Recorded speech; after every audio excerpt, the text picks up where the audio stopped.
ঈদ মানে আনন্দ, ঈদ মানে খুশি। দেশ ও জাতির মঙ্গল কামনায় পবিত্র ঈদ উল ফিতর উদযাপন হল বিলোনিয়ায়। পবিত্র ঈদ উল ফিতর উপলক্ষে আজ ভোর থেকেই আনন্দ ও উৎসবের আমেজে মুখরিত হয়ে ওঠে দক্ষিণ ত্রিপুরার বিলোনিয়া এলাকা। দেশ ও জাতির মঙ্গল কামনায় বিলোনিয়া বনকর তাকিয়া মসজিদে অনুষ্ঠিত হয় পবিত্র ঈদের জামাত। ঈদের এই পবিত্র দিনে মুসলিম সম্প্রদায়ের শত শত ধর্মপ্রাণ মানুষ সকালেই মসজিদ প্রাঙ্গণে সমবেত হন। নতুন পোশাকে সজ্জিত হয়ে সবাই একসাথে ঈদের নামাজ আদায় করেন এবং মহান আল্লাহর কাছে দেশ ও জাতির বিশ্বের শান্তি কামনা করেছেন। নামাজ শেষে একে অপরের সঙ্গে কোলাকুলি করে ঈদের শুভেচ্ছা বিনিময় করতে দেখা যায় উপস্থিত মুসলিমদের। ছোট থেকে বড় সবাইয়ের মধ্যেই ছিল ঈদের আনন্দ ও উৎসবের আমেজ।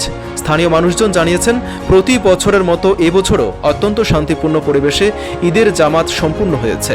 পাশাপাশি দেশ ও সমাজের কল্যাণ কামনায় বিশেষ দোয়া করা হয়। Bureau report, Tripura bulletin.